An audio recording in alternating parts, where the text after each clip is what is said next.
Hey everybody, this is Brad Bruce and I'm here with Jace Marsiglia. And you're listening to the 5195 podcast. Coast to coast. Hot and fat like pot roast. I had no idea he was going to do that. No. We do no pre-show. We just hit record and go. Yes. That's what we do. We have a vague idea of what we're going to talk about every episode, but we're always flying by the seat of our ass. Oh my God, yes. And what's funny is that after the shows are done, I look at my notes and I'm like, well, I didn't talk about that. I didn't talk about that. I didn't talk about that. But how the fuck did we still talk for almost an hour? I know. It's funny. So how are you? I'm doing all right, man. Staying busy, getting caught up on some stuff. I've already punched in probably a good 20 pages of the dark web script. Oh, wow. Nauseated myself a couple of times. Yeah, I got that text. Yeah, I'm going to ruin a very good song by making it associated with something just abhorrent. No, it's going along pretty nicely. Some gears are falling into place that I didn't expect. Like there was a couple of plot lines that converged in a very organic way, so I don't really have to worry about. I was actually able to take a few things out. Oh, nice. So they came out easily. They didn't They did. It's just I crossed a couple wires where I didn't know I had them, and was like, oh, well, this solves 2 or 3 different problems in one swoop. Don't you just love that when that shit happens? Oh my God! I do. Wow. That's when you're scrambling for like a piece of paper or like notes on your phone. You're like, I got to get this down. Yeah. You know, it's funny. So apparently you have made the decision to write the dark web one, because I know we had talked about possibly doing a comedy one because it was like gloomy and dark and cold. But you were like, nah, I think I'm going to use this and go dark. I did, just because a floodgate of ideas started hitting me, and I'm like, okay, I got to roll with it while it's here. Yeah. When that happens, you have to run with it. You definitely do. Absolutely. So I'm going dark, and logically, it'd probably be good to do something funny afterward just to cleanse the palate. I was getting ready to say that exact thing. Yeah, I definitely, I'll need something a little more jovial once I'm done with this one, but it's all good. It's all good. Work is work. Do you have an ending for this thing already? I do, and it's going to level people. Awesome. Yeah. Hell yeah. I'm not like M. Night Shyamalan-ing anybody, but, the ending's going to be like, oh, fuck. I do got some twists. I got some turns, a little bit of action, a little bit of horror. It's going to be crazy. Where is this set? There's a couple of states. Okay. I tried to stay away from obvious places that are like actual scenes of actual crimes, Okay. I don't want it to get too close to documented reality, but a majority of it'll be in like Nebraska, Kansas. Oh wow. Center America, Bible Belt. Ooh. Just the kind of place where I don't want to say it's lawless, but it's so small that you can get away with more because it's not big city. It's a little seedy. It is, and it just felt natural to do that as opposed to big city, big buildings, corporate this, corporate that. No, I think kind of hayseed law is scary. Yeah, because I think the big city thing seems the easy route. It does. Whereas when something happens and you're surrounded by corn, it's not a good look. You could be miles from anything and somebody could corner you. And it's not an area I've gone to in any of my works so far, but I'm wanting to kind of use that isolation to make things hard on my protagonists. So it's going to be weird. And you say you're about 20 pages in? Yeah, give or take. And I say that not writing completely in order. I've done the first 10 pages, but then an entire conversation and sequence popped into my head. I wrote that separately to shoehorn later. Oh, okay. Wow, so you're one of those guys. I'm not usually, but okay. It was one of those deals where the second portion that I did, I kind of had that idea anyway. I kind of wanted to just get it on paper and get it off my chest, Mm-hmm. and then lead up to it, Yeah. Yeah, But like I because said, it's a broken narrative to begin with, so right. it kind of makes sense to hop around a little bit and, Just switch you up the know, narrative. yeah, maybe I'll focus on story B today. You know what I Yeah. mean? Yeah, that's So, cool. yeah, it's going to be complex for me to do, but I think it's going smooth. Yeah, I can't wait to What read it. about you? Yeah. I'm heavily into this movie that I'm writing called Midlife Crisis. Huh. Yeah, I know. Weird. Interesting. Have you bought anything new lately? Anything extravagant? Well, no, it's funny because it's a slasher movie. Okay. And it takes place with guys that are middle-aged and they're facing a crisis. So why not call it a midlife crisis? Fuck yeah, dude. So, it's Why should all the kids get to slash? and when we're off air, I got to tell you like some of the stuff that is in this. Like Sure. it's fucking hilarious. It really is. Because I'll give a little taste. Is like there's these guys like in their 40s, and they're being stalked by this slasher, and they have like muscle aches and like, oh, my knee went out, and oh, I got to take my pills. So, like Indiana Jones or Rocky Balboa, we're addressing the age. Yes. Yes. We're actually calling it to the forefront. We are. Because you know what? Yeah. I feel like this is a good love letter to 80s horror and 80s fans. Sure. Because I have these pains and I have these aches. I've got a bad knee currently. Yes. And it's like have a bad knee. Yeah. I'm pretty sure I've got a reflux problem developing that just fucking sucks. But yeah, and I'm using all of this stuff, in these characters. And don't get me wrong, they still get to meet some of these like Gen Zers and stuff. Yeah. Which is fucking amazing. I'll be honest with you, it's hilarious. So well, it's funny because what it sounds like, the first thing that comes to mind to me is Return of the Living Dead.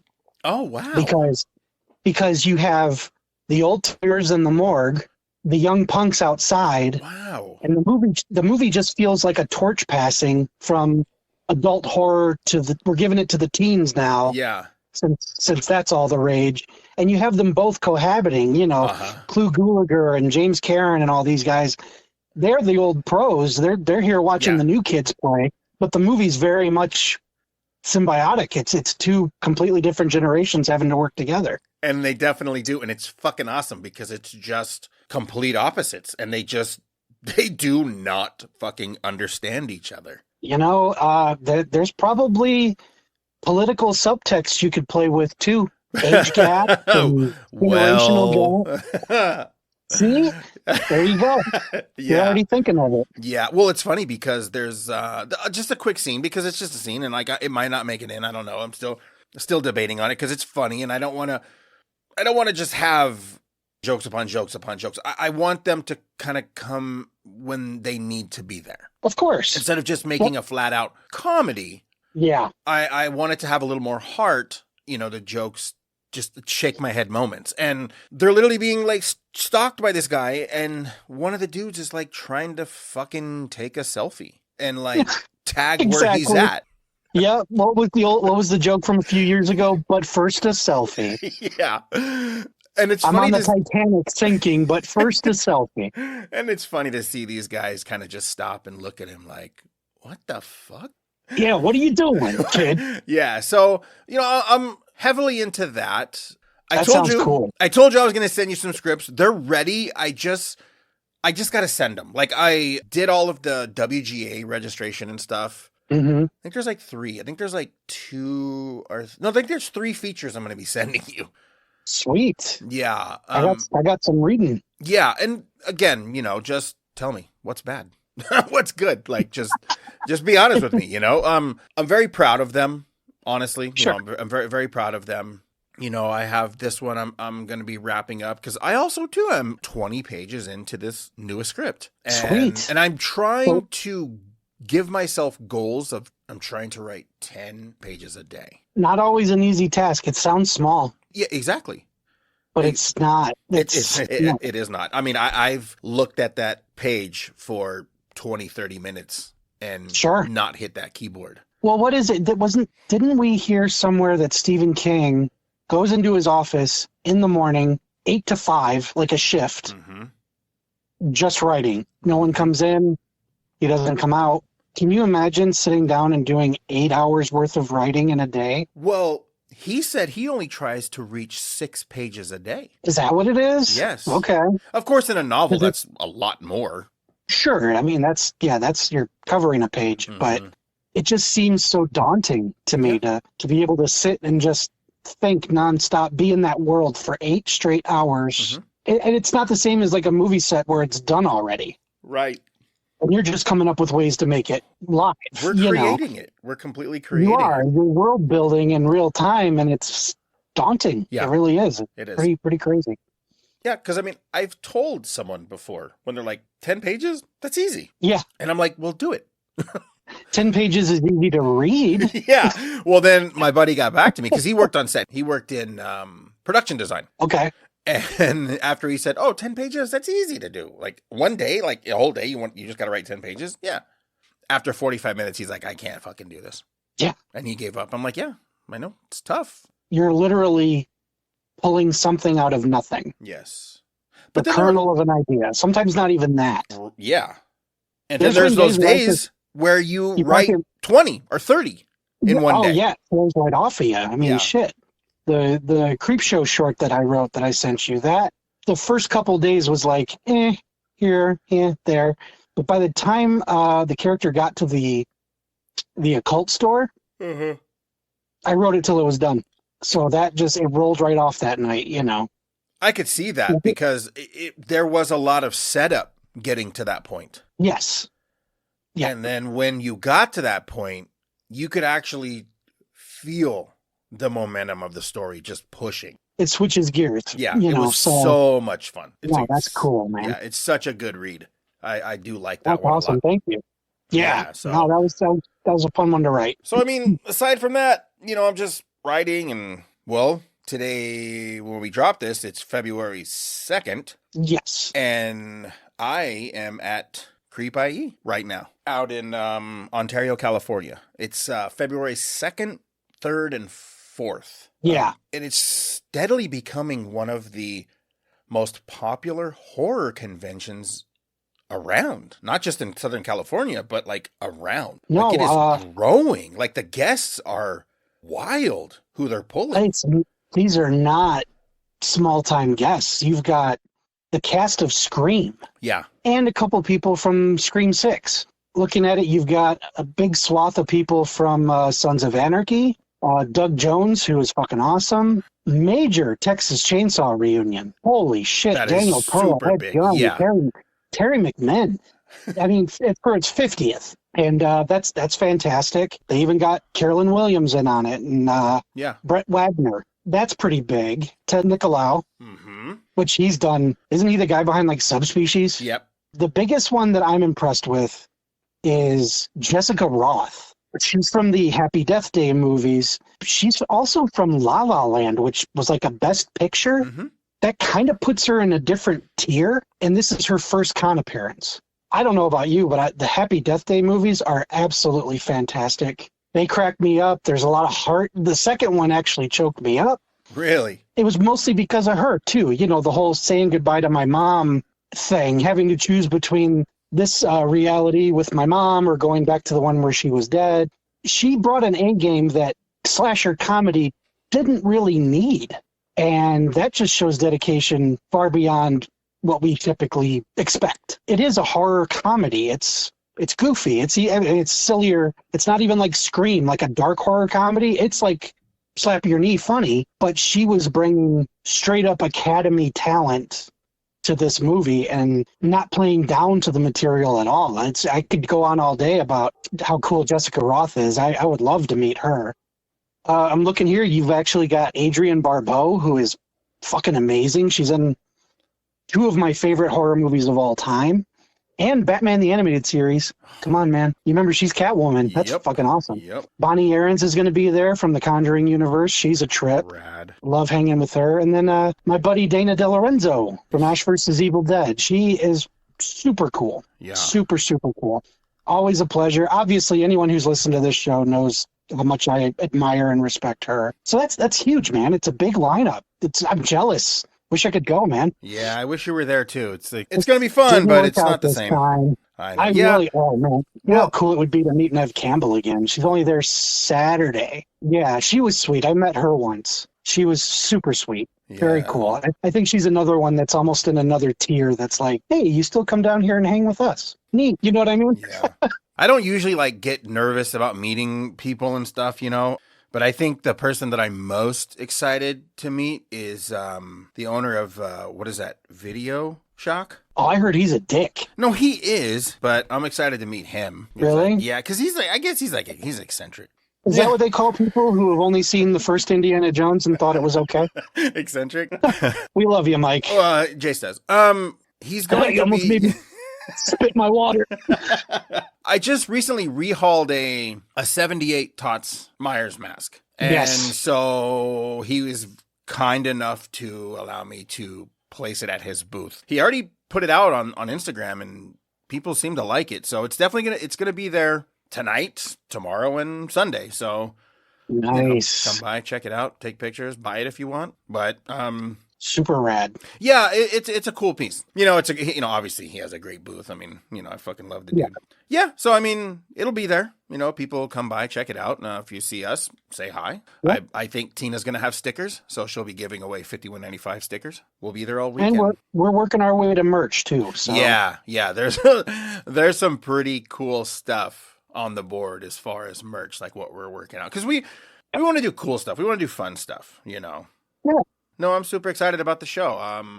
I wish you were there. Yeah, of course. You know, next one. Yep, absolutely. So yeah, that's my weekend. All right. So you hit me up. You had this thing rattle around in your head that you wanted to get on the show. Yes. And as soon as you said it, I was like, oh my God, that's awesome. Because 3 titles jumped out at me very, very quickly. Okay. If you want to explain what we're talking about. So an episode or two back, we got off on this tangent about Godzilla movies.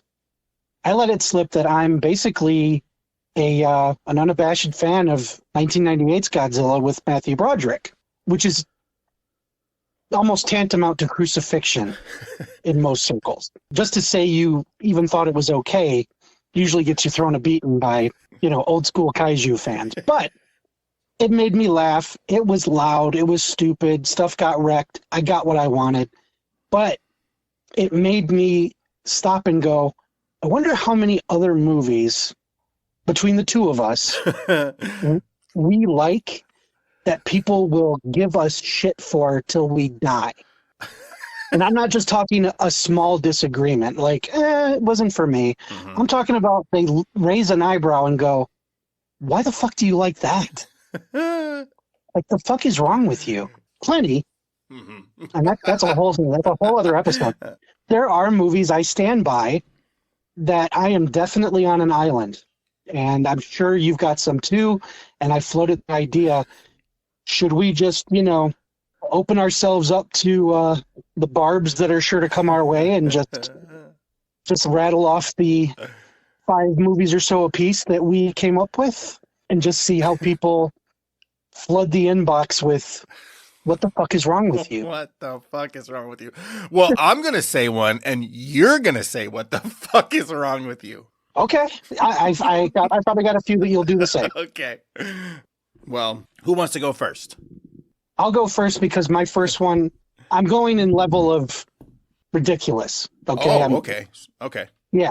Like in terms of the most violent reactions here. Okay. Okay. And it's kind of a cheat.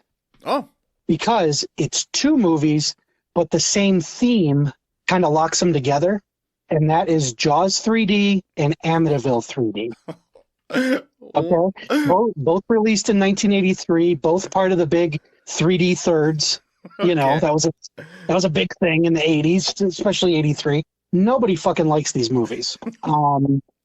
Jaws 3, I get some really funny looks about that one. Amityville 3, if I don't get a funny look, they've just never watched it. Mm-hmm. They're just like, no, I didn't go past 1. Yeah.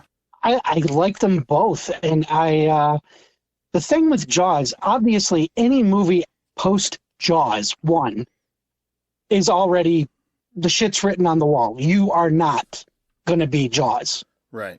So even Jaws 2, when you bring back Murray Hamilton and Roy Scheider, and it feels like home, but it's not home. Right.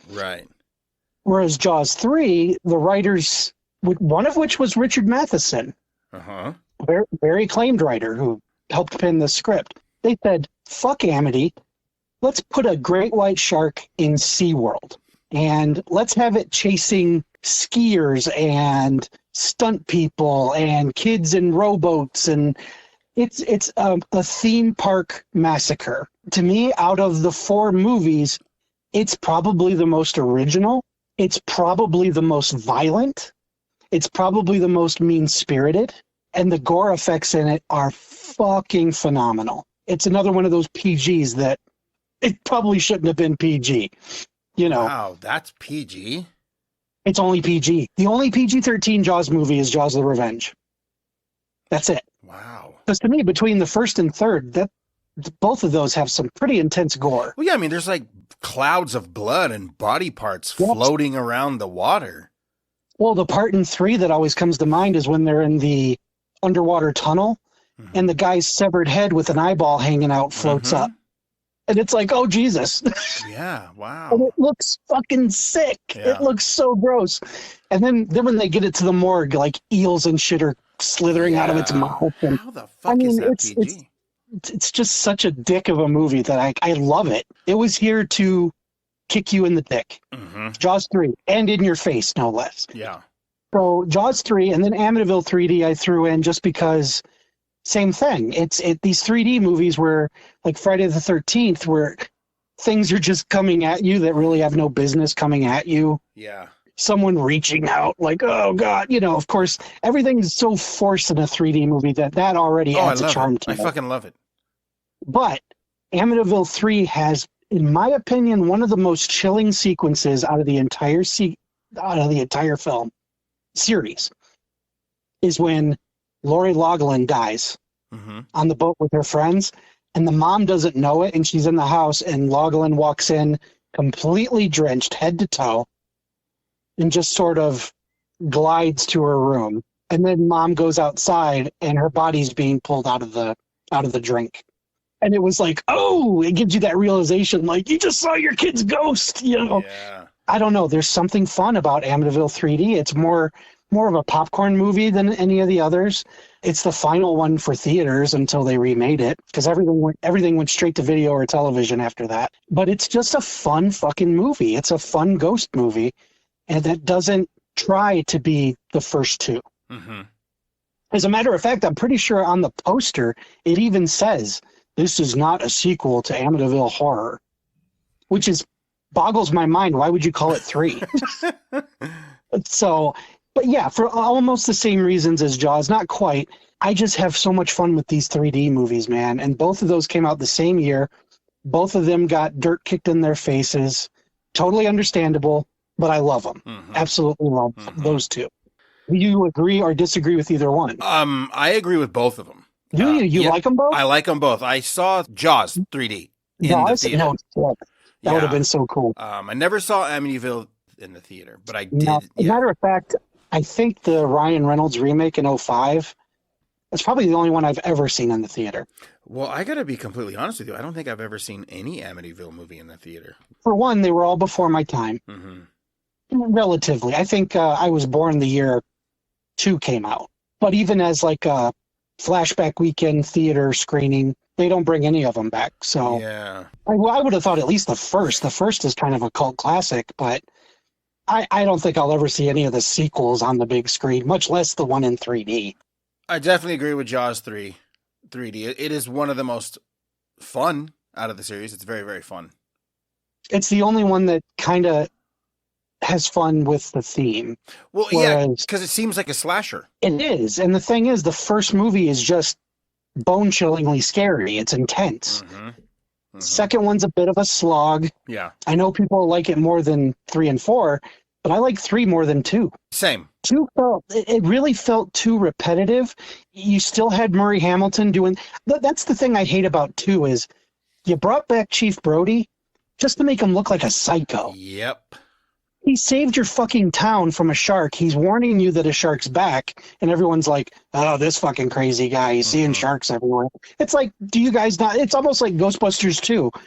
Did everyone forget that you guys saved this city last year? Why is everyone picking on you? Yeah. Yeah, Jaws 2 is kind of frustrating. It's not bad. It's just, obviously, it's a sequel. But 3 was like, we're moving it completely out of Amity. We're going to tear up a theme park. We're going to spray blood everywhere. It's going to be great. And I just love how unashamed it is to be the dick of a movie that it is. Mm-hmm. And yeah, to me, it's an exploitation movie. You're right. It is. It's feeding Jaws through the grindhouse. That's all it is. And I'm there for it. Well, my first one is not elegant at all. And I'm just going to go ahead and say it because there's no build up to this movie. There's no build up. I saw it in the theater and I was like, why am I the only one that's like liking this? And I was like, oh my God. I was like so viciously made fun of for liking this movie. Really? And that was 2002's Halloween Resurrection. Oh. Yeah, trick or treat, motherfucker. Come on, that's hilarious, man. It is. I don't agree as wholeheartedly. Was that Rosenthal? It was. So the guy who did 2. Yeah. The original 2. Yeah, Rick Rosenthal, yeah. Rick Rosenthal. The fact that they tried to blend Michael with found footage in a way. Yeah. And, and you've got people watching massacres in real time from various locations, computers, whatever. Mm-hmm. It was a cool idea. And I think they pulled it off fairly well. Yeah. I just think they overplayed their hand. They definitely did that. So by the end of the movie, I was kind of checked out. Yeah. I mean, I can see that. But I don't hate it the way everyone else does, because lots of people hate that fucking movie. Lots of people hate it. As far as I'm concerned, I thought up to that point, 6 was the worst.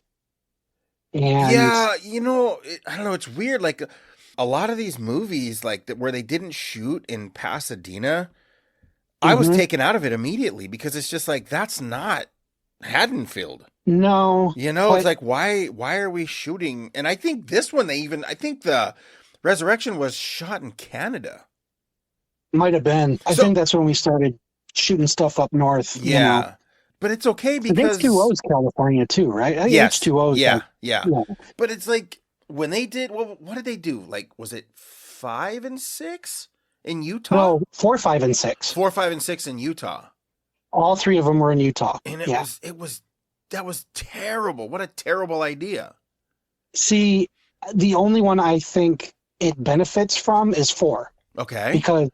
Because to me, 4, the Utah setting, maybe it's just the way they dressed it up. Maybe it's how murky the sky looks, like that Midwest steel I'm always talking about. Mm-hmm. 4 looks the most naturally Halloween of all of them. And I mean all of them.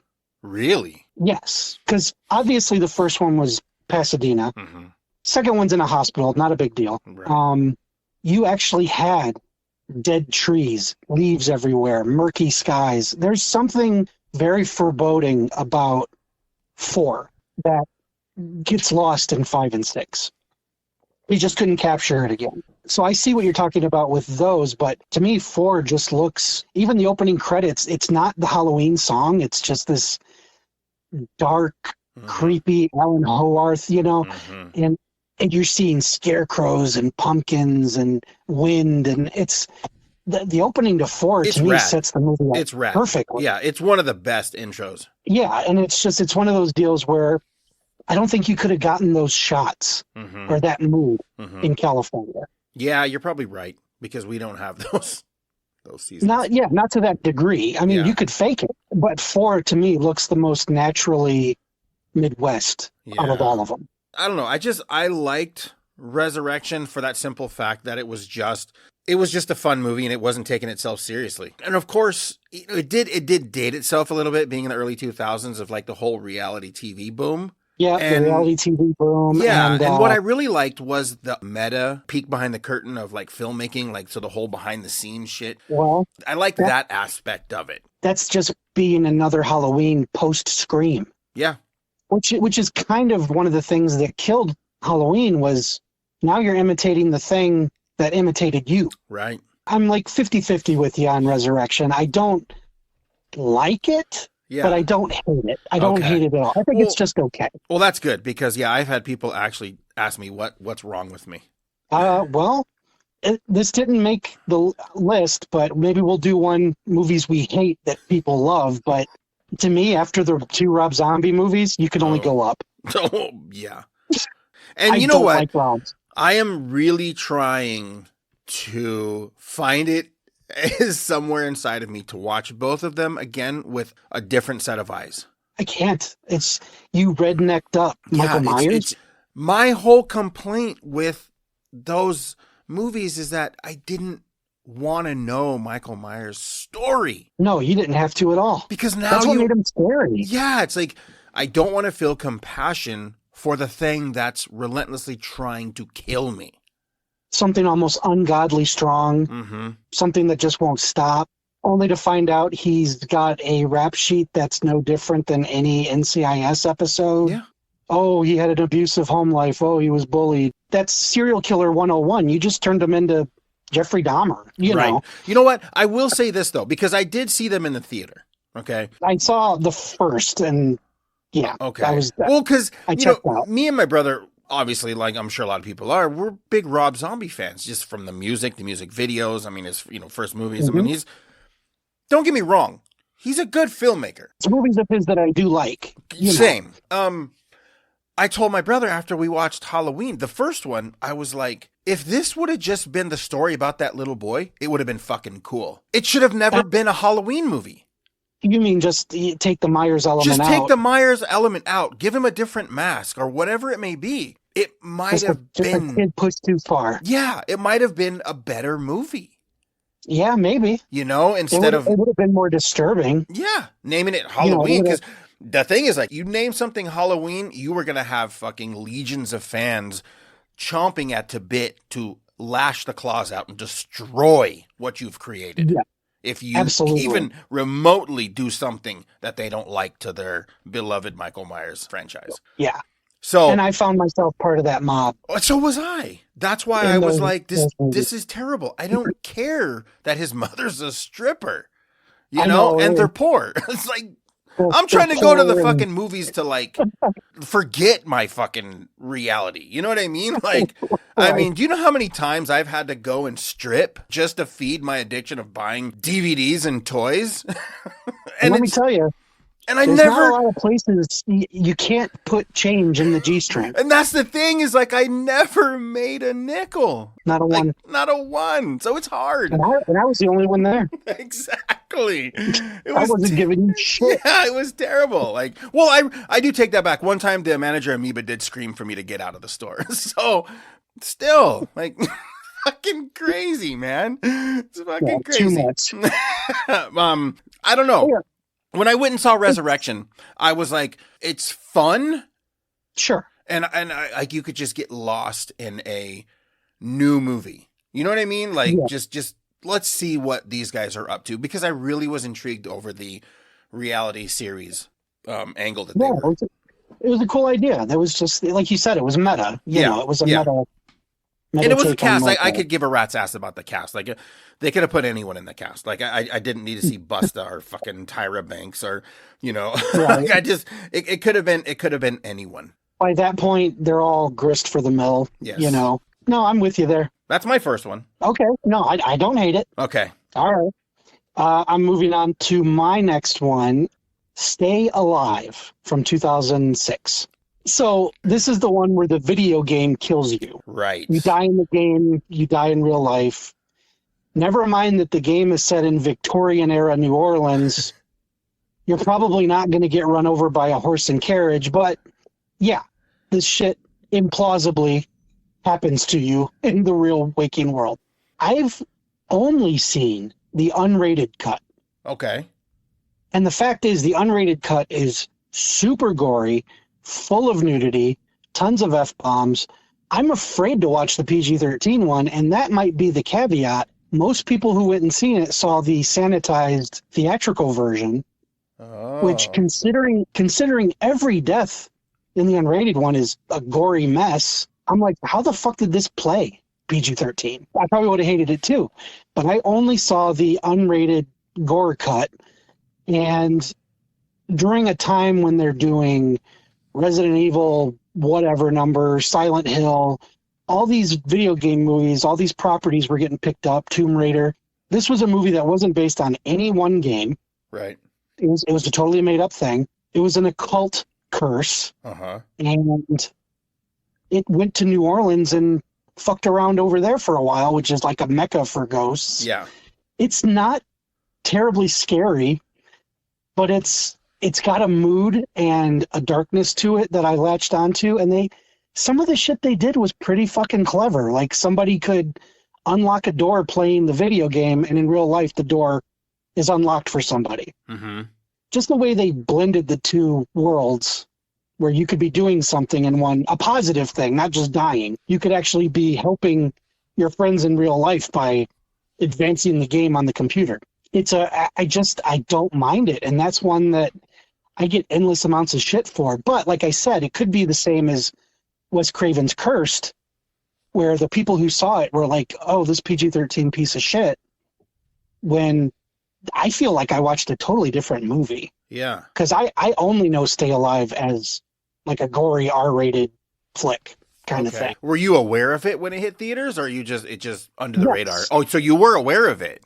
I was aware of it. I wanted to see it, and it flopped out really hard. Okay. So I didn't get to go. And then when it hit DVD, it was like, here's the PG-13, here's the unrated one. Of course I grabbed the unrated one, because I'm like, oh, it'll be the theatrical plus, you know. Yeah. But I remember even halfway through it, I'm like, how are you going to do that guy's death PG-13? Yeah. I just can't even imagine how bad that probably is. I really didn't mind it. I thought it was a lot of fun, and I get a lot of shit for that one. Well, I'm going to be honest. I never saw it. No? I was aware of it. It's on the radar because there's a couple people that I'm actually fans of, from the movie. And I know one of them, we just recently saw it. Monster was, what's his name? Jimmy Simpson. Oh, yeah. Yeah. Jimmy Simpson. Yeah. And of course, he steals every scene he's in. Just being him. Okay. But what's the other, the Goldberg guy? Oh, Adam Goldberg. Yeah. Yep. I like his work. He's good. No relation to the Adam Goldberg from the Goldbergs. Right, yeah. It also has Sophia Bush, who is super hot, and she plays a goth. We all love our goth chicks, do we not? Yeah. And Alice Krieg is in it. It's always creepy. I always think of Ghost Story from 81. Oh, what a great movie. But yeah, that one's one that just kind of slipped under the radar. I think it kind of got fed into the same machine as, the Silent Hill and Resident Evil things. And it wasn't a movie based on a video game. It was a movie about a video game with kind of the J-horror twist, like The Ring, sort of cursed cartridge. I don't know. It was original and fun and kind of stupid. Yeah. And I enjoyed it for all of that. Okay. So nobody I know likes it. That's pretty funny. I think it's just a fun ride. Yeah. Yeah. Another lighthearted one. I love that both of us, before we go, we take a breath. Because it's like, I don't know where this is going to go. Well, it's like people could tell that we've taken our licks. And we've taken our licks because... And with this one, I'll be honest with you, like, it seems like maybe now it's sort of getting some love from diehard horror fans. Okay. Or even maybe diehard horror fans that are in their 40s. And, but that's the, that's the 1976 Paul Lynde Halloween special. Oh. My God. Have you ever seen it? You've told me about it. I've never watched it. Okay. When you come out this time, we're going to have to watch it. Okay. Okay. I mean, where else are you going to see Florence Henderson singing a disco version of That Old Black Magic. Oh, Jesus. Yes. Oh, my God. We're talking Florence Brady Bunch. Yes. Oh, God. Yes. You have like Witchy Poo from H.R. Puff and stuff. Oh, my God. No way. Yeah. Margaret Hamilton from Wizard of Oz. No shit. Billy Barty. You have Kiss singing Beth. Oh, my God. I mean, it's one of those just bizarre variety shows. Yeah. That were just all the rage in the 70s. No, they were just everything. Variety shows were everything. And oh, yeah. Yeah, no. A door would open on the set and out comes fucking Bob Newhart, Exactly. And when I first was aware of it, I saw it. I don't know. This is fucking amazing. This is just so good. It's such a guilty pleasure. It's so much fun. It's so campy and cheesy, and it's like so cringy. But that's the thing. Yeah. But there's a heart to it as well. Really? Okay. Would you say this was made specifically for kids? No. No, really? Okay. No. That's a horse of a different color. It is. I feel like it was made for teenagers and men. Okay. Because almost every girl or woman or whoever it is that I've ever shown it to, they spend half of the experience staring at me with a squinted eye. Ooh. So it's the Three Stooges curse. Yes. It's one of those deals where you hardly ever meet a girl who likes the Three Stooges. Very, very rarely. Yeah. Yeah. And it's just sketch comedy, and it's musical numbers, and it's just over the top, and it's a very fun variety show that I fucking thoroughly enjoy watching. But it's every time I'll bust it out, people are like, Wait, what's going on? Well, no, don't bring that out. Not that one. Don't bring that piece of shit out. What's wrong with you? Oh, but fucking Paul Lynde, I believe, if I'm correct, he's on the cover dressed as like a witch. He does. I'm looking at it right now. Okay, it's fucking crazy. I don't know. I think it's fantastic. There's a lot of people in it.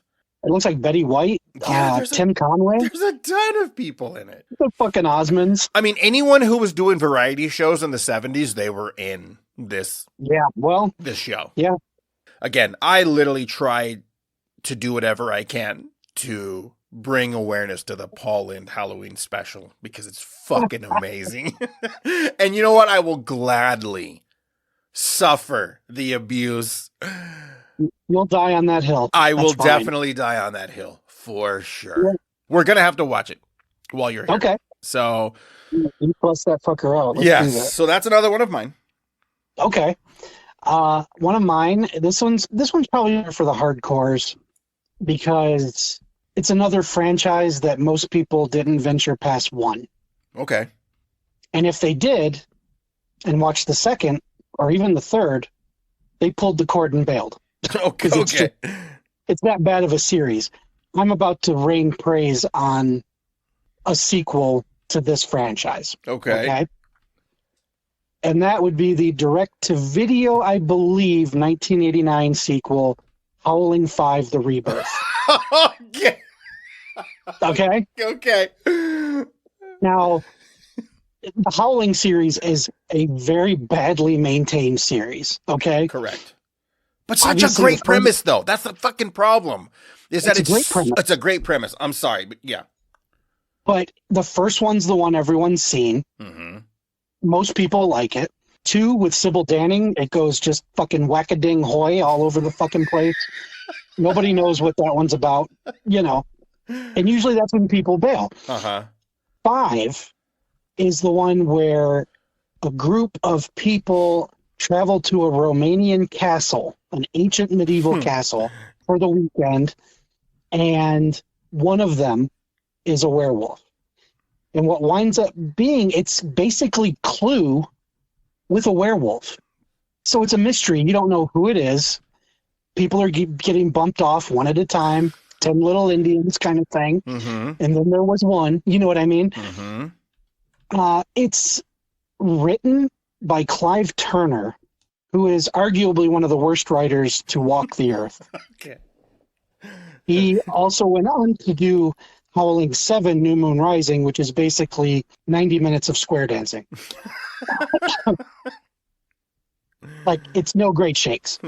But he wrote this one, and it's actually, with the exception of his scenes, because he has to act in everything he's written, and he's got to write himself as the life of the party, of course. He gets dispatched fairly quick. Mm-hmm. Not quick enough for my taste, but yeah. But for the most part, it's so divorced from the Howling. Like, each of these sequels is so independent. Mm-hmm. There's no continuity. There's rarely anything that ties it to the first one. So it's really just a standalone movie, but as a sequel, I dug it. You had this gothic location. This castle is fucking amazing. I wish I could shoot a movie there. It's very gothic. It's like a murder mystery in Dracula's castle, but somebody's a werewolf. And I just dug it, man. I don't know what it is about that movie. There's nothing particularly mind-blowing about it. You don't get many good shots of the werewolf. Wow, that's weird. Because rumor has it, Steve Johnson's werewolf costume from Howling 4 was used with no refurbishments. Like, basically, they were like, can we use your werewolf? He goes, sure, let me fix it up. And they went, we don't have time. Just give it to us. Oh. And it was falling apart. Literally, it was falling apart. So the werewolf is seen in a lot of shadows, a lot of silhouettes. I think there's a scene where a girl gets attacked and a character's watching through like a closet door. So through the slats, you see something big and hairy jump on somebody, you know? Yeah. So it's very, despite the setting being this amazing castle in Romania, it's very low budget, I think. And yeah. It looks like $1 million. Really? Yeah, the setting alone elevates it high above practically any of the other Howling movies, frankly. It just looks like a cool gothic. It's almost like a Hammer flick, feels like. But that's one that not only do I get looks for liking it, I get looks for venturing past one. They're kind of like, wait a minute, you watched 5 of these movies? And I go, actually, I've watched 8 of these movies, but neither here nor there. But yes, out of the 7 and counting sequels to the original Howling, that's the one I like. Okay. And either people didn't even get that far, or if they did, they were like, you wasted a lot of fucking time, buddy. So, but yeah, I do love the Howling 5, The Rebirth. And I believe it was a direct-to-video. But like I said, watch the movie for its production value. It does not look cheap. It's very, very well made. I'm gonna have to check this out. And like I said, I would kill to shoot a movie in this location. It looks so fucking cool. That one's my next one. Okay, well, I hope you're sitting down for this one, because all right, this is a deep cut. I will tell you that, because this is another one of those things where when I get together and I have people come over and they're like, I want to see something, show me something, and I'm like, okay, and I'll put this on, and it's just like, what am I watching here? Like, what the fuck is this? What I don't understand. What have you subjected me to? What the fuck is going on? What is this? Like, how is this a movie? This makes no sense. Like, this doesn't count. This isn't a movie. Okay. And that is the 1970 Werner Herzog Even Dwarves Started Small. I've never even heard of this. When you come out this time, we're going to have some fucking fun. That's all I can say. Even Dwarves Started Small. Yes. It is about a band of dwarves that revolt against the system and take over an institution and create fucking havoc. Is it like Freaks? Like Todd Browning's Freaks? No. Okay. It's obviously it's Werner Herzog, so it's German. He shot it in Germany. I think it was German. Well, and they all speak German. Okay. But one of their friends is being held hostage in this institute, and they essentially say, fuck this, we're done. And they revolt, and they take over. And it's fucking nuts, dude. Like, it's fucking beautifully. The cinematography is great, I think. I think it's a fucking very well-made movie. Oh shit! Yeah, I mean, he wrote and directed the movie. Dude, I mean, come on. There's like a fucking vicious, brutal cockfight in this movie. There is and these are dwarves having a crazy cockfight. And there's a crucifixion of a monkey. No, you heard that right. A Oh my crucifixion god! of a monkey. This movie sounds batshit. It's fucking crazy. And no one thought it would, like, none of the cast thought it was going to happen. This is a piece of trivia for you. None of the cast thought it was going to happen. So Werner, being Werner, who's fucking nuts, Yeah. said if we make this movie, if we finish it, he would jump into a field of cacti. Cacti. Yeah. And So they, just if they do it, yes, you're saying if mission is accomplished, yeah. If he's going to jump into a field of cacti. And they made the movie, and the motherfucker did it. Oh, well, let it never be said, Werner Herzog is not a man of his word. He is definitely a man of his fucking word. Wow. But again, like I said, this movie it's fucking nuts, dude. It took me a minute to recover from the title. It's like, seriously. It's fucking crazy. Even dwarves started small. How cool is that? There's a lot of crazy shit in the movie. Sounds bonkers as fuck. It is definitely bonkers, and we'll watch that. That's a hell of a double feature. And anyone else out there listening, if you double featured Paul Lynde Halloween Special and Even Dwarves Started Small, you might need to check into. You might want to check into a mental hospital, because that is that's a couple hours of fucking nuts. Oh yeah, that is a couple hours of fucking wild viewing. That's for sure.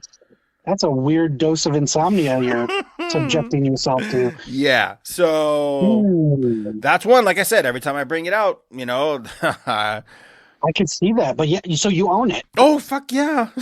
Fuck yeah. Of course. All right. Yep. Even dwarves started small. Let's tack it to the board. Yeah. Oh no, it is. Yeah. It is. All right. I'm 3 in. I got 2 more, and I'm. Me too.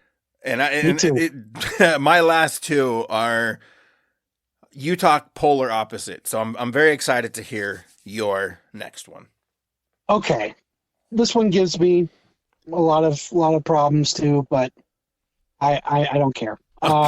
Okay. And that is the 2003 remake of Texas Chainsaw Massacre. Oh, okay. Okay, a lot of people hate this movie. Mm-hmm. And I understand, it's for everything about it that is pure Texas Chainsaw, it doesn't feel like a Texas Chainsaw. It doesn't compute. But Marcus Nispel, who directed it, he had a way of making this movie look so grimy, so sick, so gritty, that there's few movies out there where I feel like I need a shower when it's done. And this is one of them. And it had Jessica Biel and Andrew, is it Bernarski? Yeah. I don't even know how to pronounce it. He's I believe Leatherface. that's it, yeah. And he's a very imposing Leatherface. He's a very big fucking guy. Mm-hmm. The cast is, aside from Jessica Biel, it's kind of character actors you see here and there. The standout, and when I say standout, I'm not talking about I know who you're going to say. I'm not talking about the perfect ass in those lowriders. Yeah. That standout. Yeah. I'm talking about the late, great Arlie Ermy as Sheriff fucking Hoyt, who, in my opinion, is probably one of the sickest characters in any movie in a long fucking time. It's a movie that most people hate, and I do get shit for it, but I can't defend it. I almost like it because of the reasons you hate it. You know what I mean? Like, people are like, how could you like a movie where the camera goes through the head of a suicide victim? How could you like a movie where a dude makes someone take the blood-stained gun that was in someone's vagina, smuggled through with the vagina, make them put it in their mouth in order to show the sheriff exactly what happened? The movie has a level of sadism that just is, it's very off-putting. It's a very, very off-putting movie. But as far as being extremely uncomfortable and extremely tense, I think the movie works. I think it's genuinely scary sometimes. Yeah. I think the book ending with the black and white 8mm footage gives it a sense of realism that the first one didn't even have, even though the original does kind of look like Faces of Death, almost like a documentary. This one looks too polished to be a documentary. It looks too cinematic, but it is so sick and so mean that I remember walking out of it, my jury was out. I'm like, I don't even know what the fuck I just watched. And the more I thought about it, the more it kind of got under my skin. I like it for entirely different reasons than the original. Because, yeah, it's a remake, quote unquote, but it doesn't feel like a remake. It feels like its own damn nasty fucking thing. Yeah, I get a lot of weird looks for liking that one. What did you think? I'm sure you've seen it. I definitely saw it, and I liked it. Did you really? I did. This isn't going the way I thought it would. I know, it's crazy. As soon as you said it, I was like, yeah, I know he's talking about Sheriff Hoyt. And that was, yeah. And I don't know if I've hated a character more. Yeah. Like, he is deplorable in this movie. And I love that actor. I love Arlie Ermy. The guy brings it. The guy brought it every fucking time. And it's so funny to go back and watch something like Seven, where he's the chief of police, and he doesn't raise his voice. The entire fucking movie doesn't raise his voice. Everything else, he's a former drill sergeant. He's screaming at everybody. You want someone to get screamed at with authority, you hired Arlie Ermy. And as Sheriff Hoyt, he had to be one of the most despicable and sadistic, disgusting characters I've ever seen. No, I liked it right out the gate. Did you? Yes. Oh, man. As soon as we walked out, I was like, the tension, the building of the tension was fantastic. Yes. It was very dark. It was very brutal. Extremely. It did not feel like a remake, but yet a chapter in their life. Just another day on the branch. That was it. Yeah. It never felt like it was trying to be 1, 2, or 3. No. It's its own thing. And I really do feel like it has a place in the Chainsaw Massacre franchise as, a very good addition. I would say more so than several of the sequels. Oh, yeah. That last sequel that I saw, was it the Netflix one? God, yeah. Where it's like, I think they shot in like Belgrade or something. Something like that. They were trying to like refurbish a town or something, right? Yeah. God, that was so bad. Yeah, I wasn't crazy about it either. It was so bad. It had some good gore. There's some great gore in the movie. But you know what, though? Here's the thing.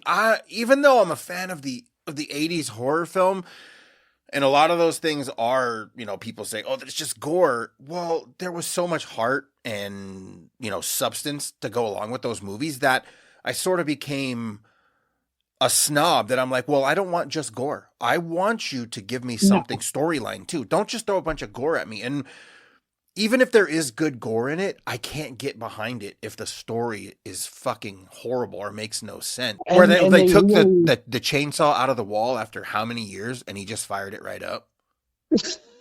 Yeah. Like, no second or third pulls. Yeah. The one thing that was cool was the throwing.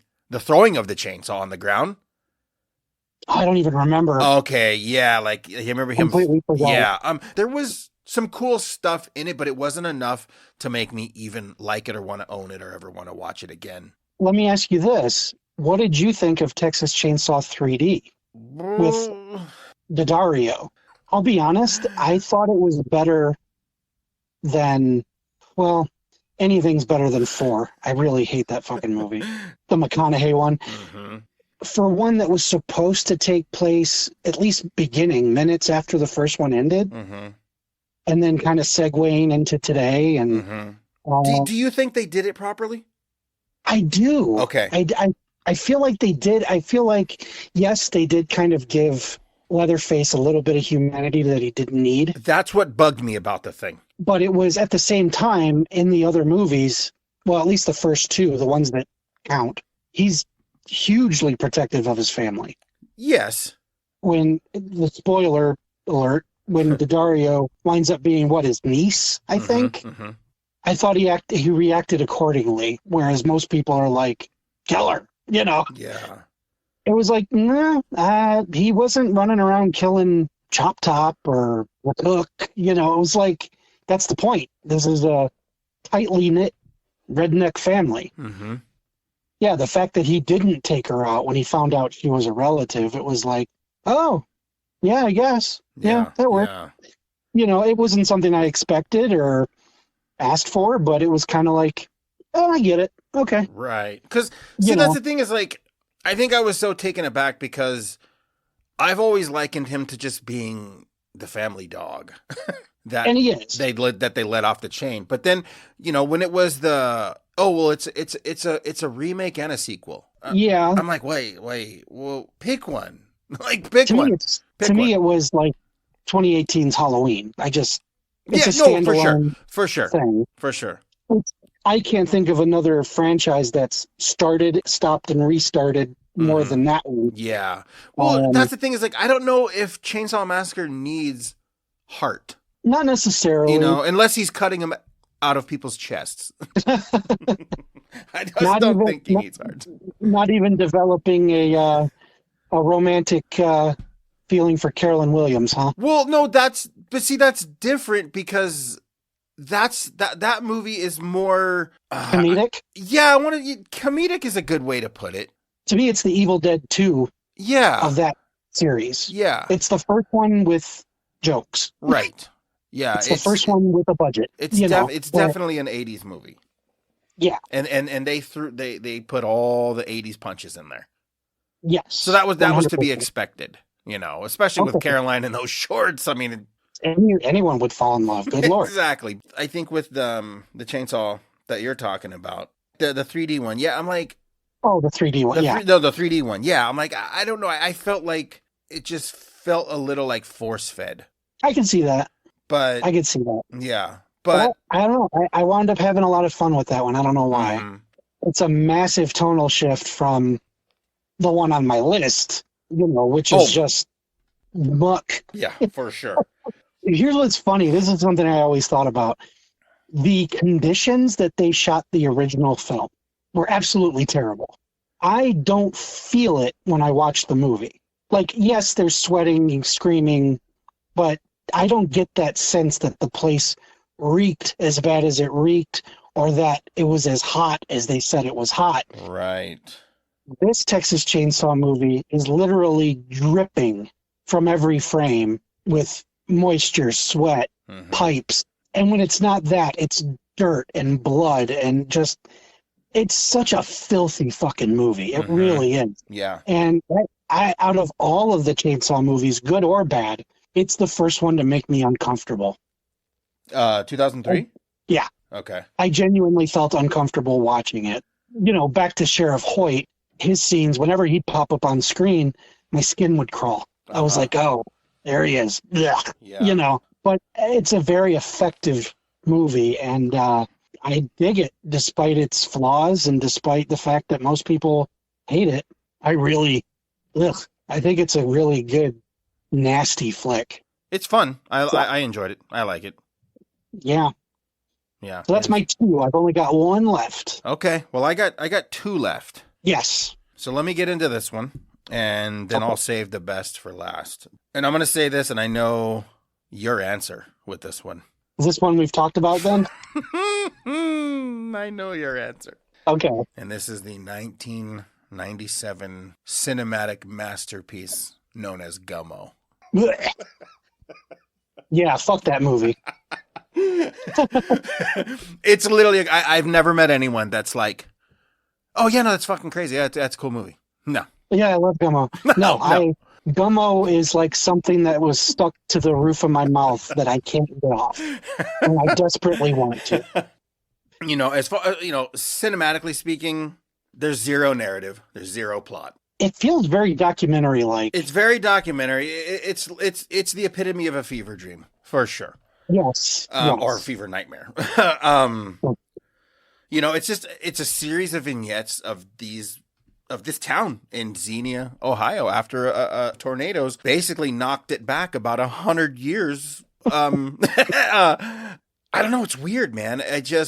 I don't know why I like it so much. I will say this. If I'm feeling down, and I believe I told you this, if I'm feeling down or depressed or like bummed out about anything, I pop that on, and by the time the end credits roll around and I walk around in my own life, I feel pretty fucking good. Yeah. Well, here's what's funny about that movie. You mentioned, the plot is such as it is. The town was wrecked by a tornado. Mm-hmm. When you meet these people, and I use people very loosely, I feel like the tornado just stirred up what was already fucked up. I feel like if you took the tornado out of it, it still looks about like what they were living in. Oh, yeah. It's total squalor. You've got your Nazi skinhead rednecks.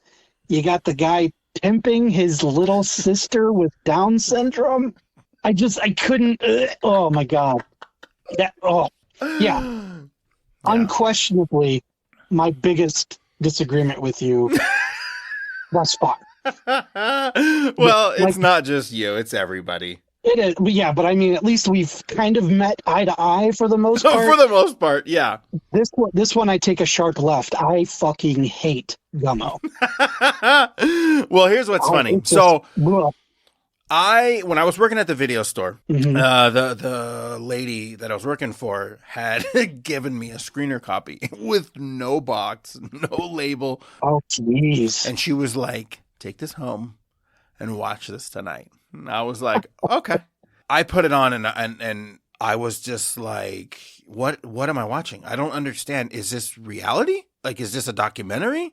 Well, yeah, if you went in with no... Oh, no knowledge. No, nothing. Context. There was nothing.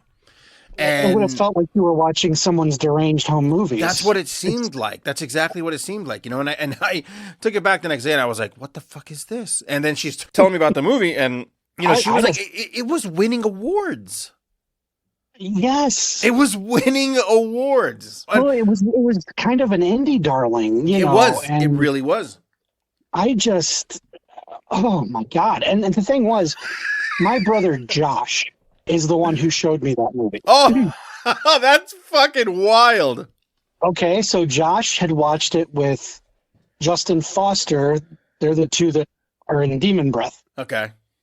And he goes, "Have you seen this movie?" And I'm like, "No." I'd seen the cover a bunch of times with the weird shaped head, But I'm like, "No, I have no idea what this is." And he goes, "I want to watch it with you just to see your reaction." Yeah. So we brought it over. We watched it in the office. I'm just sitting at my desk. I'm probably tapping my fucking finger, waiting for the movie to end, and it's been on for like 3 minutes. Yeah. I'm like, I was so checked out, and it just got worse and worse and worse, and I was like, who the fuck made this? And to your friend, if I was working in that store, I'd have promptly walk out and fucking slit her tires. I'd have flattened all fucking 4 of them and been like, "Call yourself a cab. And don't ever talk to me again." Yeah, like seriously, I could flatten 1 tire and it would ruin her day. I'll flatten all 4. I'll pull the spare out of the trunk and flatten that one. But awesome. I literally detest that movie. It is, to me, it's just disgusting. It's just a gross redneck flick. And the sad thing is, whatever semblance of a script, I know a lot of it was ad-libbed. Oh God, yeah. If it was a script, that motherfucker was written in crayon. Yeah, exactly. I watch it and I just go, I've been in this town. Mm-hmm. I know that guy. I know that fucking guy. I've seen him at the gas station. It's like I'm watching it, and my faith in humanity was dwindling quicker than the Grinch's heart grew 3 sizes. You know, halfway through Gummo, I was like, where's a gun so I can put it in my mouth? Well, you know what's funny? bad. So after she showed me the movie, I obviously I was hooked. I don't know why. I just got a weird sense of humor when it comes to this shit, and I was fucking hooked. Well, this thing was very, very hard to find, and so I never owned the movie. I was going to say, isn't it still pretty rare? It is pretty rare, but here's I think even the DVD is out of print. Yeah, no, for sure. Yeah. So one time my cousin and I were out. I don't know where we were at. I don't know what place we were at. Amoeba, or I don't know, one of the fucking hundreds of like physical media stores that we go to. And he got it first. He picked it up and he's like, "Oh shit, look what I got." And I was like, "Oh fucking." He's like, "I'm gonna buy it." And I was like, "God damn it, they only had one." And he had never seen it. And I think at the time it was like $35. It was a trade-in. Someone said, "Fuck that." Well, no, it was brand new. And so, we brought it home. We brought it back to my house, and he was actually, it was like Sunday night. He was actually heading home, get ready for the work week. So we put it on. It's going to be the last movie we watch of the weekend. And we're sitting there, and I already know what to expect. But this was the second time I had seen the movie since the first time. And we put it on. Probably 15 minutes. Mm-hmm. He looks at me and he's just like, "What the fuck is this shit?" And he threw me the case and he's like, "Here, you can keep this shit. I don't want it in my house." Yeah. So that's how the copy I have is that copy, which is fucking hilarious. I feel like it's the same investment he would have made if he bought Freddy Got Fingered. Oh, wow. Yeah. Again, it's just, like I said, I like the movie because it's just it's a train wreck. It's the ultimate in bizarre. It's literally like driving by a car crash. Can't take your eyes off. A big one. So that's my fourth one.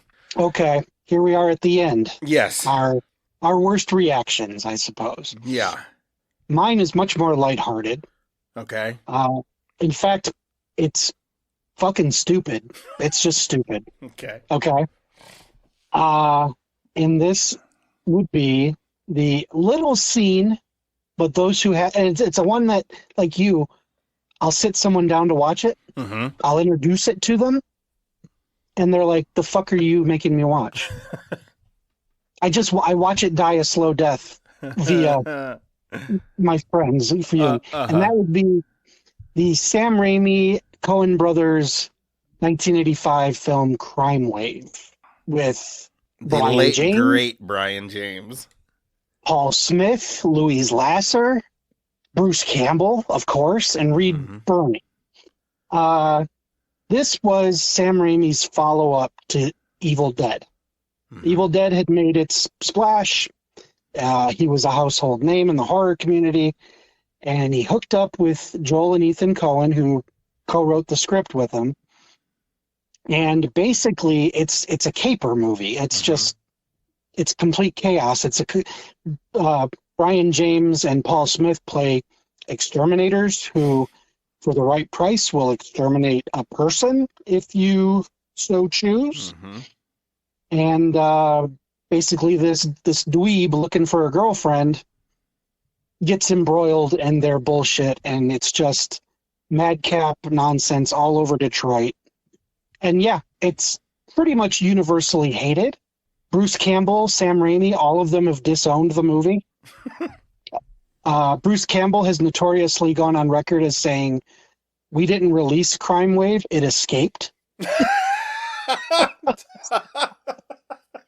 It's so stupid, it's so dumb, but it's so Sam Raimi. Mm-hmm. Like the movie is very Sam Raimi. It's very Three Stooges. There's a lot of cartoon silliness to it. Campbell, of course, playing an asshole in the movie. Mm-hmm. He gets some of the biggest laughs. He's absolutely hilarious in it. This was Sam Raimi's first studio movie. The producers were such dicks to him that the movie it's surprising it even got made. Basically, he wanted Bruce Campbell in the lead. Studio said no. He wanted to do this, they said no. He wanted to do that, they said no. So how anything coherent even wound up on the screen is anyone's guess. Mm-hmm. For what it is, it's a live action cartoon. It really is.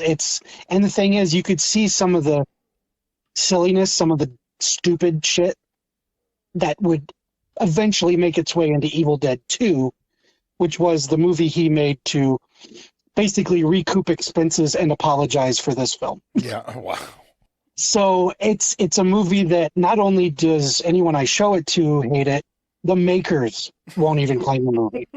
The actual people in the film, behind the camera, nobody fucking likes it. They fucking hate it. If it's on, and I've seen it on like Pluto and Tubi here and there. Yeah. I believe Shout Factory put out a little collector's edition of it with a commentary by Campbell, which I've not listened to. I'm sure it's absolutely hilarious. But I think the movie's hysterically funny in a very stupid way. But God help anyone who watches it. I don't even recommend it to people anymore. Really? Yeah. Like if people, hey, have you seen this movie? It's got Sam Raimi. I'm like, don't bother. And they're like, is it that bad? And I'm like, no, I love it, but don't bother. Well, yeah, it's just nobody likes it. Well, I love it. Do you really? I love it. I own it. It was a favorite Saturday morning VHS that always made its way into the rotation. Really? Yes, because I love Paul Smith. Paul Smith was great. Insane. The amount of movies that he had done. I mean, because I'm a Popeye fan, and I'm a Pieces fan. Yes, I always thought he was great. Brian James as well. Yeah, huge Brian James fan. He's so good at what he does. Like it was such a loss when he passed away. It was, and he's got a grating voice in this movie. Oh yes. Oh no, it's Crime Wave is fantastic. It's such a great movie. It kills me. It kills me every time. And if you're really eagle-eyed, you'll see Frances McDormand in it as a nun. Yep. Sam Raimi's brother, Ted, of course, who's in all of his movies. He shows up as a waiter. Mm-hmm. It's total madcap bullshit. And I can't even describe it to people. Yeah. Because it's so all over the map. It is all over the map. But you know what, though? It's a fun movie. I think so. I think it's hilarious. Man, is that one that it dies a death when I show it to people, man. That is so crazy. I love it. Yeah, man. First time I was ever able to get it was like at a convention on a bootleg. Yeah, because it really didn't. It disappeared from VHS. Yeah, and it was gone. And yes. There was not a company around that was going to go, oh, yeah, let's release Crime Wave. Not until Shout Factory came along. And it was a bad VHS rip. Yeah. But I didn't care. I was like, being able to see it again for the first time since VHS. Yeah, I'm all over that. I saw it on HBO. Okay. That was the first time I'd seen it. I stopped in my tracks because it had been on maybe 10 minutes. And the first thing when I switched to the channel was Bruce Campbell. And I'm like, hey, it's Bruce. The fuck is this? Yeah. And I just sat and watched the whole thing and I laughed like hell. Paul Smith's voice, done by Detroit's own Dick the Bruiser, Dick Atlas. Yeah. It's not Paul's voice, obviously. Exactly. He's got that stupid. Yeah. Let me tell you one thing, Joe. He sounds more like Bluto in this movie than he did in Popeye. It's fucking hilarious. Yeah. But yeah, I love seeing all the Detroit sights. The whole movie's got all these great little Detroit streets and alleys and shit. Mm-hmm. The entire chase is down like I-75, cool. At the end. That's one that nobody knows what to make of it when it's over. And then they just decide, I don't like it. No, sir. Remember Mr. Horse? No, sir. I don't like it. So yeah, that one's. I get really weird looks for that one, but I personally think it's funny as hell. Same here. Yeah. Okay. I'll give you my All last right, one. top us off, my man. This is one of those great debates that, Oh, yeah, okay. it is. It is. And it usually ends with, well, because this one's better than the one you like. And that is the 1982 Grease 2. Oh, see, I've never seen it. Okay. I'm not a big Grease fan. I know I'm going to get crucified for that probably. I'm not either. I don't like the I'm first not, Grease at all. I'm not a big musical guy. You know that. Yes, I know that. And I do like musicals. But even I know how notorious Grease 2 is. Yeah. Because people in my family who love Grease are like, fuck Grease 2. It's hilarious. I mean, I watched the first Grease, okay? Okay. And I was like, this is silly. There's nothing here for me. And like I said, I like musicals. Yeah. And I believe that first one was like 78. I think so. It's Okay. still around the same time as like Saturday Night Fever. Yes. And that era of Travolta. Yeah. But when this one came out, I went to the theater to see this, and I was mesmerized. Really? First of all, Michelle Pfeiffer, phenomenal. Beautiful. Looks like, yeah, so good. Yeah, in this movie. I personally, I would have been in just because of that. Yeah, and she's so good in it, though. Yeah. And the basic plot line is Olivia Newton-John, who played Sandy in the first one. This guy comes to town. He's her cousin. He's British, and he's like a button-up, like straight-laced, like British guy, real stuffy, kind of awkward. And he comes to town to go to school at Rydell, and Okay. he wears suits and he's awkward and shy and goofy, but he sees this girl Stephanie, who's played by Michelle Pfeiffer, and she's like the leader of the Pink Ladies, and she's like in the process of breaking up with her man, who's the leader of the T-Birds. Yeah. And this guy is Maxwell Caulfield. He's a great actor. He sees her and he becomes infatuated with her.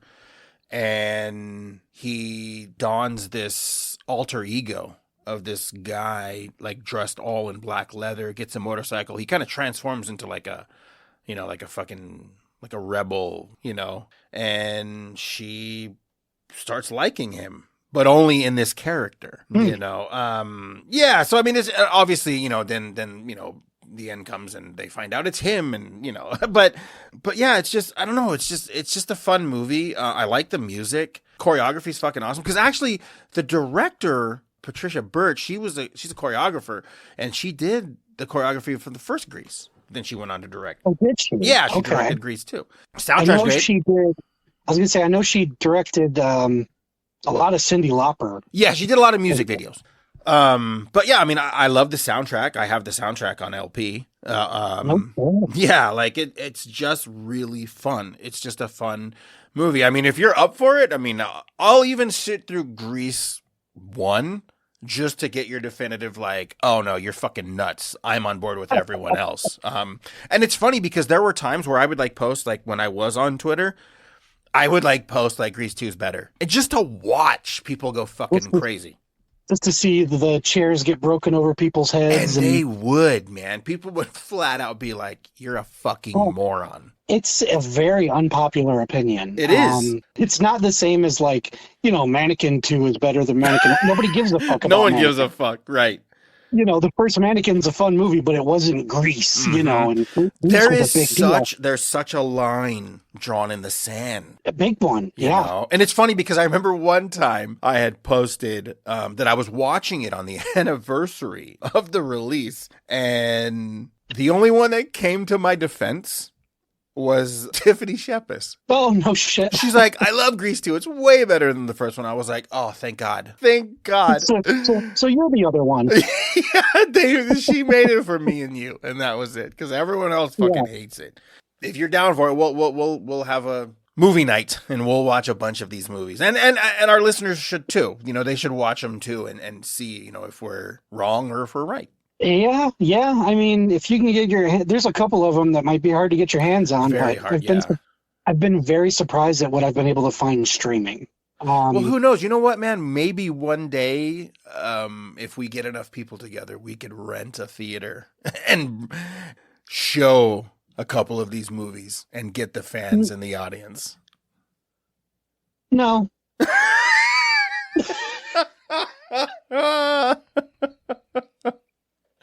That would require me sitting down and watching Gummo on a big screen. No. That would be fucking awesome. I'll quit the fucking show. And you know what I would serve you room temperature milk and spaghetti while you watch Gummo. And let me, duct tape a strip of bacon to the tile wall. Yeah, fucking... out of everything we've talked about, I vehemently disagree about Gummo. Yeah, I knew you would. That's why I left it for my number 4. I knew you would. I can't even pretend to like the movie as a joke. I know. It gets my shoulders up. Like I feel like oh God. Yeah, I want people to watch it. People need to seek this out and watch it and say. I mean, the thing is, all of it, but between your review and my vile hatred of it, someone's going to go, I got to see this. Oh, yeah. Someone listening is going to go, I got to see Gummo, and I desperately implore you not to. Oh, it is a fucking band of nihilistic maniacs. It is. You're gonna if you walk away depressed, consider yourself lucky. And it's crazy because I get the opposite feeling from it. I do. Like if I feel bummed out, I watch that and I feel great. It's a big fucking antidepressant.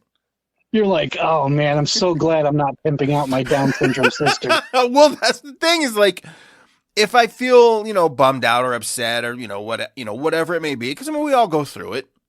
We do. I put that on and I'm like, I'm not them. So things are okay. Do you watch it in the bathtub while eating spaghetti? I will tonight. Yeah, this might be the first episode I ever dry heaved on. That's pretty good. I kind of figured that was a fun episode. Yeah. Yeah, we're going to get some notes. We're going to get some notes on that. I think so. Well, I mean, maybe if anything, I will just gift you a copy of Gummo. You're welcome. I will cut your fucking throat. I wouldn't accept that movie for free. I did. No, I did, and I did pay too much. Your buddy was like, "Here." Oh no, it was my cousin. It was my cousin. He literally was like, "You take this piece of shit. I don't want this in my house, man." Do me a favor and spritz the table where it was sitting.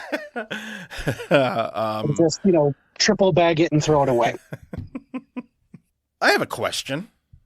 Sure. Because I have 2, and we'll just get through them real quick because I know we're kind of getting close to the end of this thing. Yes. Recent pickups, physical media. Oh, stuff that made it to the collection. Yeah, and I haven't bought anything in so long just because I'm like, there's nothing that interests me. Yeah, I've picked up a few things. I managed to get in on the inexplicable limited edition of Unlawful Entry through Scream Factory. Same. And that movie was chosen to be a limited run when it's, arguably a popular film with lots of A-listers. It's great, but I picked it up before it sold out. I finally got in, well, probably about a month ago, but I ordered the Michele Suave, Michele Suave, the unholy trilogy of The Church, Della Morte, yeah, and The Sect. Severin Films put together amazing sets of those. Oh, nice. I picked up Arrow's The Warriors limited edition. Oh, that's the other one I got. Those are my 2. I think that's it. Yep, that's me. Unlawful Entry and The Warriors. That's all I got. I was able to get. It's crazy right now. Barnes and Noble's doing 50% off all Arrows.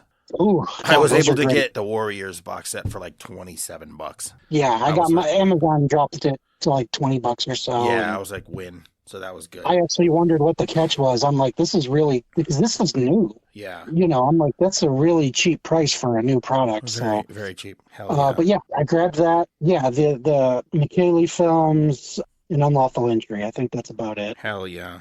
What else you got? Lay it on me. I know you got something. Oh, Mm-hmm. I would like to pimp a friend of mine, if that's okay. Down syndrome or no? No, Okay. no Down syndrome whatsoever. Okay. No, my friend Nikki, she's here in Michigan. She sells and makes really cool tote bags for like Halloween and Friday the 13th. She just did one for the band Spirit Box, but she's made wallets and shit for Rob Zombie. It's sold already, but she had a hell of a cool Pantera getup going on there. She alters and makes these really fucking rad clothes. She's got vests, dresses, Daisy Dukes, yoga pants, all that stuff. So the ladies, they want to go to depop.com/metal goddess. That's her link. And she has an Instagram. She's under the name wicked_beauty_00. So yeah, if you're a chick and you dig these pretty fucking rad heavy metal shirts and dresses and these tote bags and stuff, she makes them herself. She's a one-woman operation, and I'm all about pimping my friends who are out there trying to do that side hustle. Hell yeah. Yeah, we definitely got to support each other. That's for sure. Yeah. She's a rad chick, man. So look at her Instagram, and again, it's depop.com/metal goddess. The name alone should tell you what kind of cool shit she's put up there. So sweet. If you're a hot metal chick, you know where to go. All right, man. Well, I mean, it's funny because we're doing the show right now, but I'm at Creep I.E right now.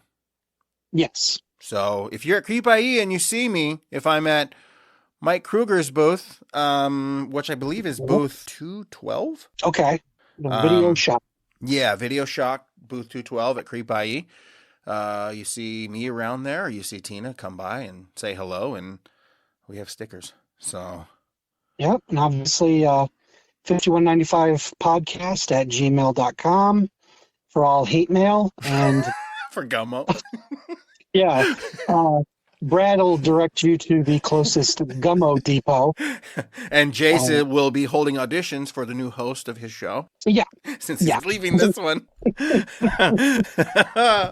Yeah. I can't abide by his bullshit. Not at all. Awesome. Well. Yeah, I think we've given people enough movies to either completely ignore or check out. I agree with you. So hopefully you guys do that this weekend. And if you are in Ontario, say hi to Brad, Tina, and some of the rad guests they got there. I'm definitely very envious. I'm glad you guys are able to be there. I agree. All right, man. Well, it was good talking to you. Absolutely. And this marks just one more week down until we are face to face.